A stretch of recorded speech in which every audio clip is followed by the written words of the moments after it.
My name's Monk Rowe for the Fillius Jazz Archive. I'm happy to have Javon Jackson remotely with me today. It's been almost 10 years since we last had an interview when you were at Hamilton College. And can you sum up those 10 years? Well, time goes fast, first thing. Uh, since then, a lot has occurred. I'm now living in Connecticut. I'm the chair of the Jackie McLean Institute of Jazz at the University of Hartford. So now I live in the state of Connecticut, where at that time I was living in New Jersey. Mm-hmm. So things are going good, having a lot of great opportunities that have been afforded to me, and still enjoying a performance career, although performing right now is on a hiatus for many of us, all of us. Right. So with that, the 10 years have been good. Did you, as the head of the school, the jazz department, have a say in what methods you would try to keep working with the students when everyone had to vacate campus? Right. It was basically a university mandate that everything would occur online. So we took on that same process like most universities and institutions are doing throughout the United States. Mm-hmm. What's your experience been with it? Has it been difficult? I found it to be okay, actually. In a one-on-one situation where you're doing private lessons, it's much the same, except that individual is not in the same room as you.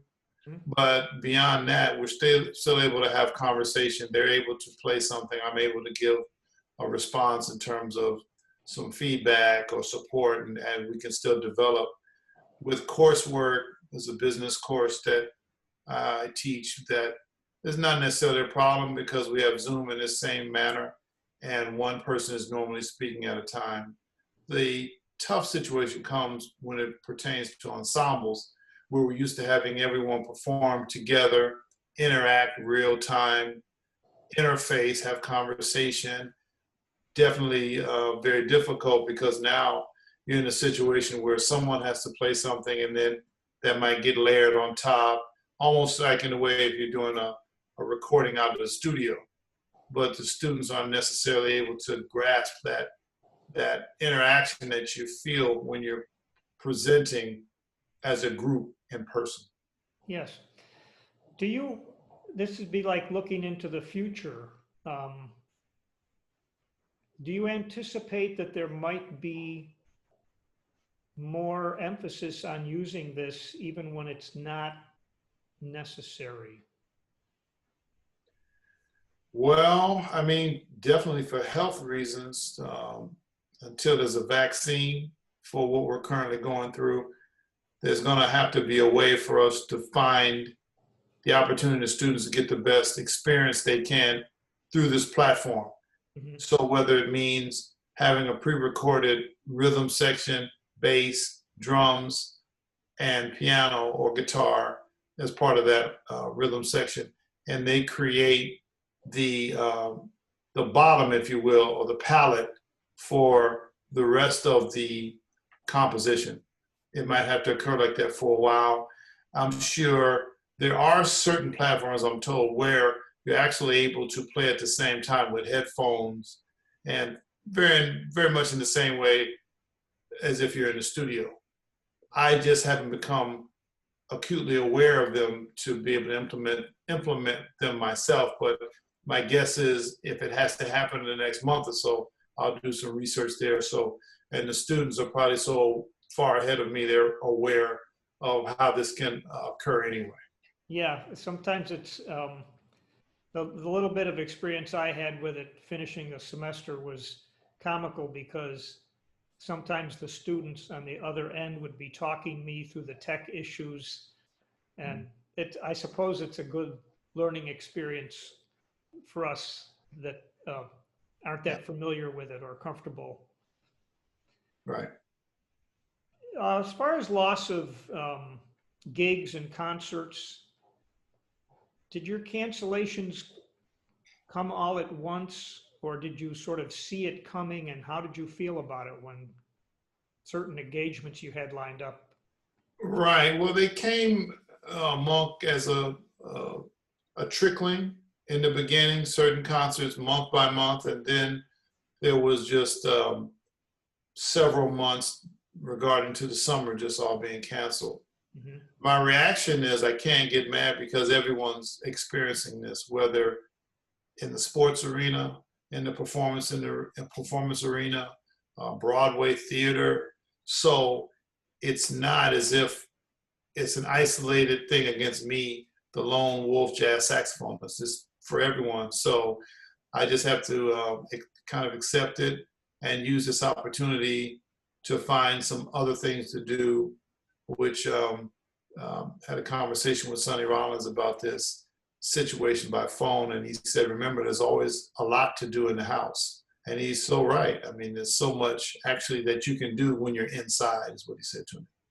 So trying to take advantage of that, whether it's some reading.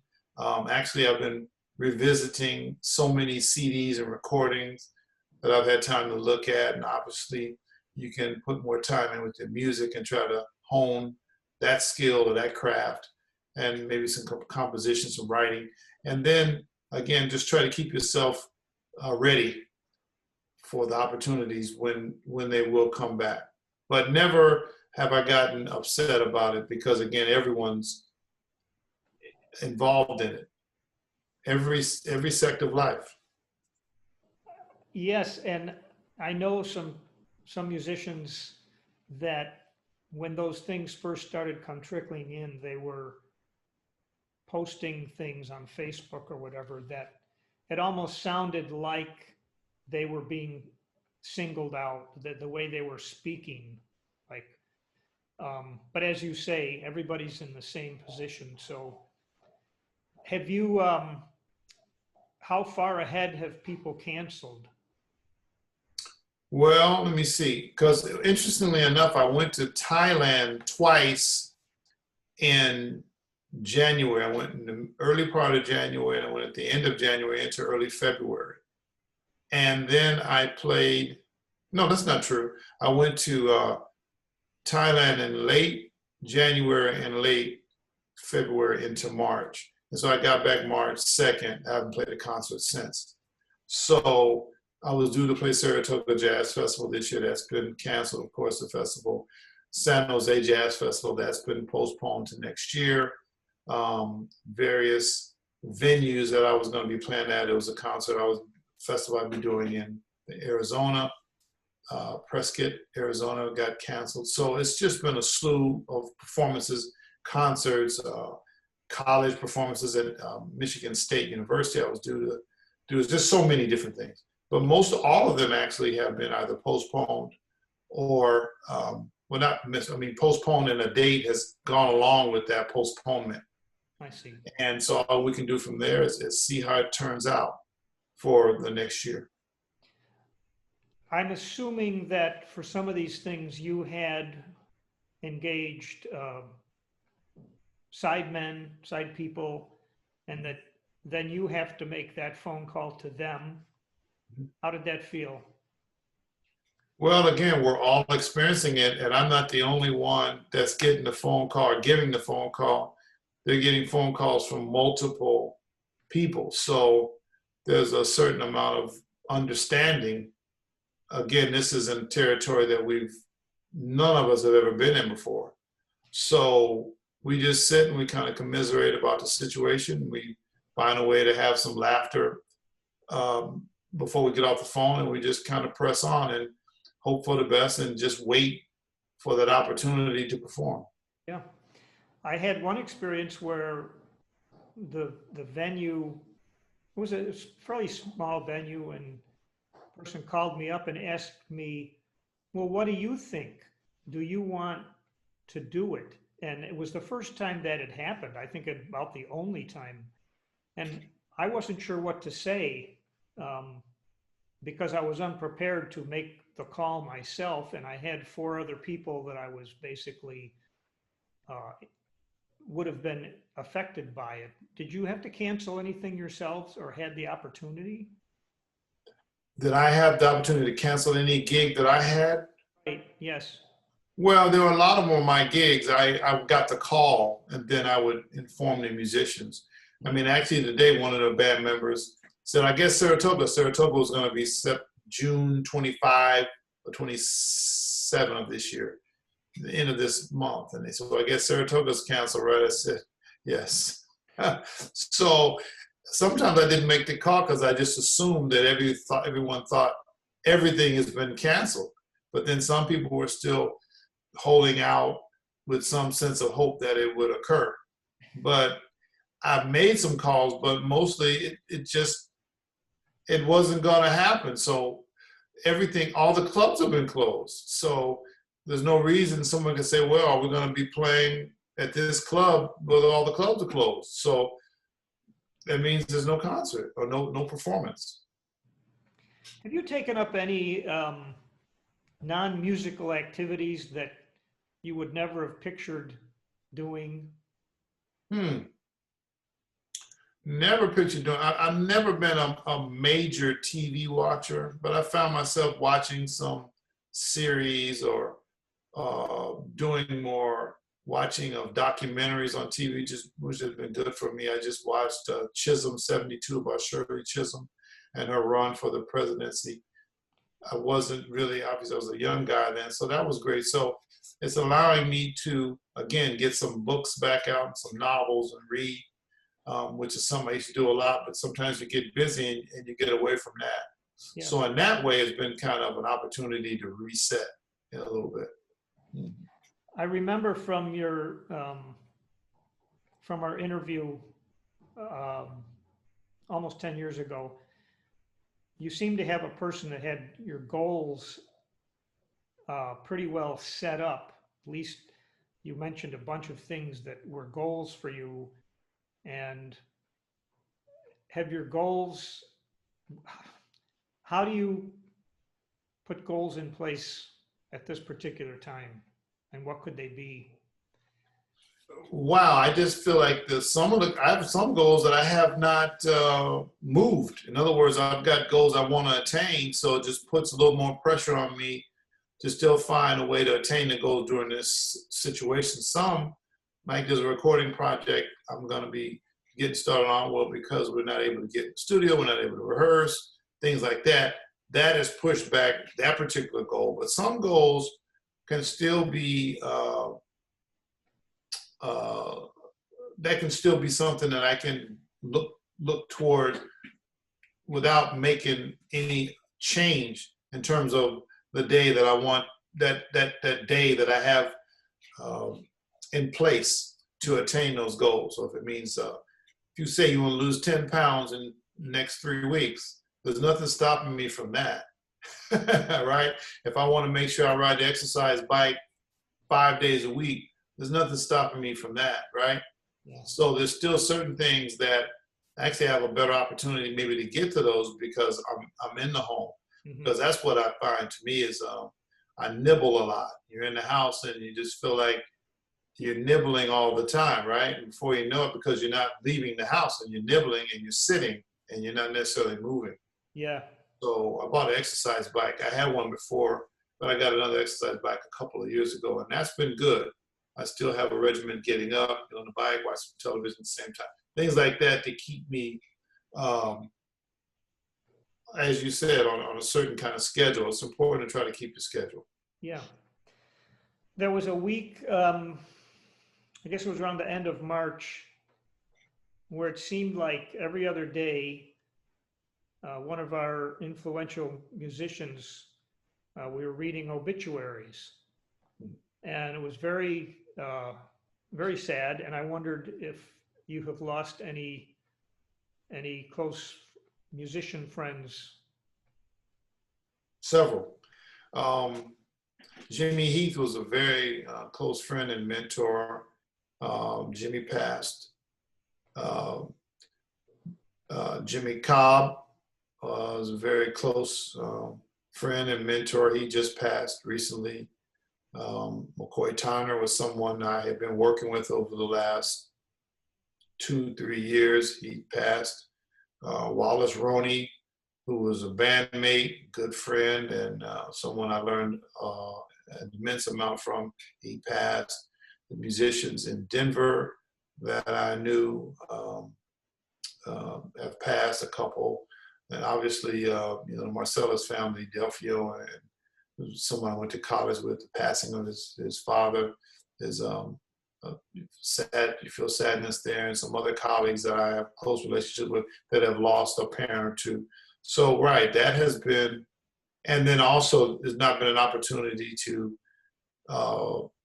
have a celebration either through funeral or memorial because there's no opportunity to see these individuals or other individuals we could gather to celebrate their life. So that's been a bit of a challenge and unfortunate. So, right, this some of it is close, no question about it. Yeah, somehow I had to correct myself. I knew Bucky Pizzarelli pretty well, and he had been to Hamilton many times. And when he passed away, I just felt like that's not fair somehow, like that this took him down, even though he was in poor health. And I had to stop myself and say, well, it's not fair for anybody that is losing. It's not just musicians, it's across the board, as you had said. Right. I forgot to mention Lee Konitz, a person I'm very fond of and knew as well. There's been so many. You're right. In some ways, it doesn't seem fair, but at the same time, I think that it might not be wise for me to question so much as opposed to appreciating that time and that person and that spirit and allow that to be something that I can surround myself and put my arms around that as opposed to why this person and why not this person and why this person, because everyone is going through something of that nature, whether we know it or not. So I really work on trying not to make that my business in terms of why them or what's fair and what isn't fair. Yeah. Let me return to the academic situation for a moment. I'm wondering if you've had an added role of trying to stay in touch with students and so forth to just see how they're doing, and do you get a sense of how they're being affected by this? Sure. What happens too, a lot of students reach out, they'll send a text, Professor, how are you? Or you get an email thinking about you. And then obviously with the passing of some of the musicians I used to work with and had friendships with, the students are aware of that. So I get a lot of emails from them as well. It's very interesting. They're trying to figure this way out. They'll want to know, what does the future look like for the fall for the university, which we're still in a holding pattern as this is taping in terms of how we're going to go back. There's still plan is to go back in person at the beginning of school, which would be late August, but that could change where it could be on another kind of an online kind of situation platform that could occur on some levels. As you know, some schools like Notre Dame is starting pretty quickly, early as they can in August, to try to get it all in before Thanksgiving. So that's what they're trying anyway. So again, I try to case by case students that are thinking about coming to the University of Hartford, Jack McLean Institute of Jazz. They're interested to know what's going on, and obviously all I can let them know is what I receive from the university because I don't really know. But you're right, there's a lot of questions from faculty, from administration, and it's a lot about not knowing. Right.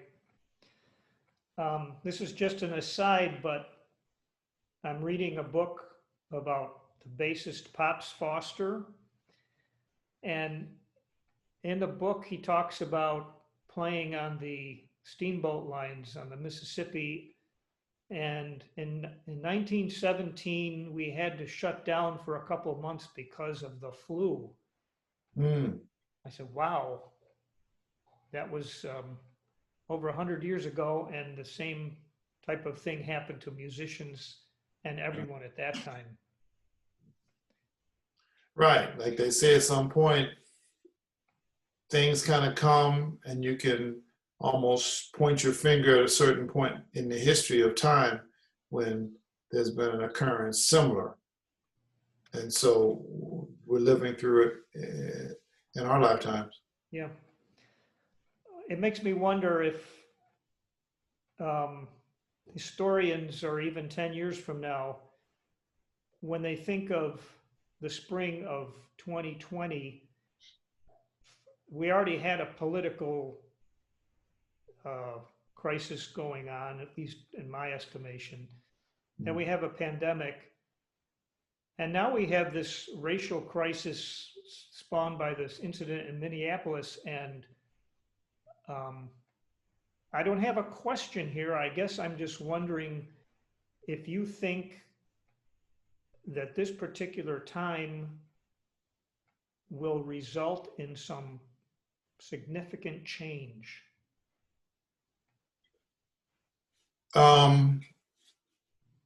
I think that this most recent situation, murder of George Floyd, has ignited in a way that I've never seen. And even if you look at a lot of the protests, and most of all, I've found all the protests in the past that have erupted from cities have been because of a police or the killing of a Black person. Mm-hmm. So you see it over in parts of Europe or in London. So it is really spread in a way that you would have never seen it before. And I think that some of the things I'm seeing, I saw something last night where on the road or bridge in Portland, Oregon, they just laid on the ground. It was just, it took up the whole bridge. And the fact that in the other protests, if you will, they were largely African American or Black people. Now you're seeing there is an interracial group. It is not all just, there's a lot of white people involved that are marching that really feel outraged, and it's really getting the attention of a lot of people where there's more meaningful conversation to understand. With Javon, for example, do you experience racism every day? Absolutely. You think about things in a different way. And so it's finally, the powder keg is really popped. And so we really have to have a conversation in a way you can really get the understanding of, well, Javon, have you ever been stopped over by the police, possibly because you're Black? Well, I was sitting in a parking lot some years ago in New Jersey, and Florham Park, New Jersey. I was to meet my wife at a Trader Joe's. We were going to meet at noon, but I was early. I got there about 11:30, 11:35. And within about 5 minutes, someone knocked on my windshield. I looked to my left. It was a policeman. He said, I'm just getting a response from one of the stores in this area. It was like a little mall, that you've been sitting here for a few minutes. Can I ask why? I said, well, it's really none of your business. He says, well, I want to see your driver's license and registration. So I have a couple of choices, because we always have a choice. I can make a big deal out of it, or I can show him what he wants. Well, here's the thing. Okay, Javon Jackson's in a Mercedes. Really? That's basically what it was. Is this his car? Let's find out. Is it stolen? And so I handed him the driver's license and registration. Of course, it checked out. He handed it back. So I always laugh. That wasn't even a driving while Black. That was I was parked. That's something that you would never have to go through. No one would see you in a Mercedes and question if it's your car. So these kinds of things happen all the time, regularly, right? And Laura, it reminds me of Ruth Brown's story. You know, she had a band, they had good cars, and the state troopers just couldn't understand it. Right. She would have a good car like that. Right. Well, that's distressing. I don't know if you have any thoughts about how that gets changed. How do you legislate a change in attitude or make people more aware? Well, again, almost anybody you can speak to, Black person, has had some kind of common occurrence like that, where you walk into an elevator and if there's a white person, a woman, older, maybe possibly elderly, you kind of clutched her bag. Or there's always maybe a sense that you're looked upon at a certain class per se, unless in a certain situation, unless you maybe dress the part. I mean, I've always kind of felt sometimes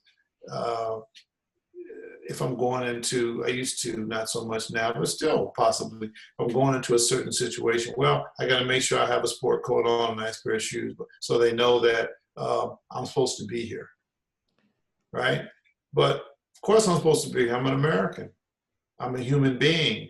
But there is that sometimes quote unquote paranoia, but sometimes it's not paranoia, it's very real. But sometimes to the degree I make it real, all the time leads into possibly my paranoia.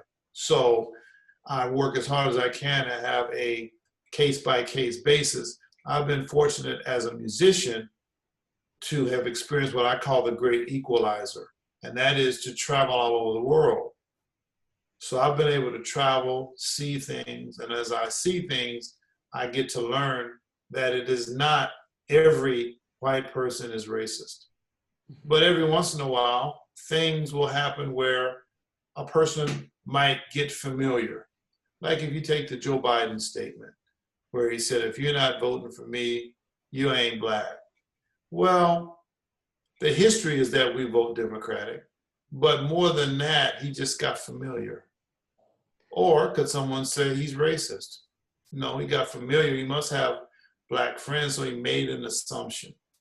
So I think a lot of times it's getting to the point where actually you can start to look at that and say, okay, let's find a way where we can start day one, move it forward, but also realize the history of what we've experienced as Black people shapes those communities.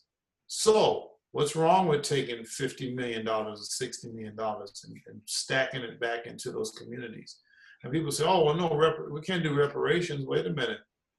Some of these people from the time that we've had Reconstruction forward have never really had a shot. So they came out of slavery and just generations and generations have never actually been given a shot for real. And that is what we talk about, the disparity, the Kerner Commission, which was written, what, 1967 or 8? And what did it say? You know, two societies, one Black, one white, unequal, right? So at some point, there has to be some kind of attention to try to make the disparities somewhat equal. But everyone, despite that, people can come out of a neighborhood and do like that. I mean, not so, I'm sorry, a neighborhood that is not so properly set up, and you can still have LeBron James. You can still have so many, and then you can have maybe a white community that has the best of everything, and you can still have a person that doesn't ascend where they want to ascend. So, but I think the idea will, if we could try to get to more of a level playing field, but definitely when it comes to, in general, and not wholeheartedly, but the respect that the police will have for African Americans. And there does always seem to be a sense that the African American is guilty immediately. Uh-huh. So, I mean, this whole situation with George Floyd, where there was a perception that he was passing a counterfeit bill. Okay, well, did he make the bill? I mean, did someone give it to him and he's merely passing it on that way? But it never even got to that. So this is the presumption of guilt before he's able to actually, I mean, I have a son around the same age as Armand Arbery, who's just jogging. Okay, he stopped for a moment. He saw a home that was not being built, and he decided to look at it, go and look at the construction of it. What's so wrong with that? Mm-hmm. But he can't do that. And, so these are the kinds of things that have to come up. And I think if we're going to do it, since the powder keg has been popped, let's really try to go in and see what kind of meaningful change, because it's obvious that something's going on when this many people for years and years and years and years are falsely accused or die or mistreated. It's time for a change. Yeah, I hope that, I think Biden said this is a wake-up call. You'd think there's been lots of wake-up calls before. I'm hoping that this indeed will be one. Right, legislation. There needs to be some legislation about it. And from there, we'll start to see. And I think what's important too, someone mentioned this, to have more of the police, in a sense, reflect the communities that they're from and let them work in the communities by which they live so people can get a chance to have relationships with their policemen. Okay. I really appreciate you sharing that with me. Just to wrap up, I'm trying to think how to phrase this question. Are there things that you do or were doing before the pandemic that took a lot of time and energy that you might not return to when things hopefully get back to normal? I probably won't be sitting around as much. Okay. And I've never been a big TV watcher. I like sports, but so I probably watch more TV now than I would normally.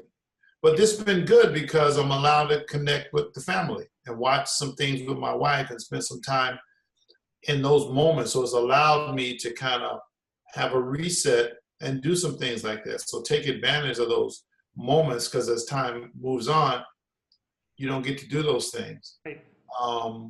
So I think stuff like that, or I'm washing a lot of dishes.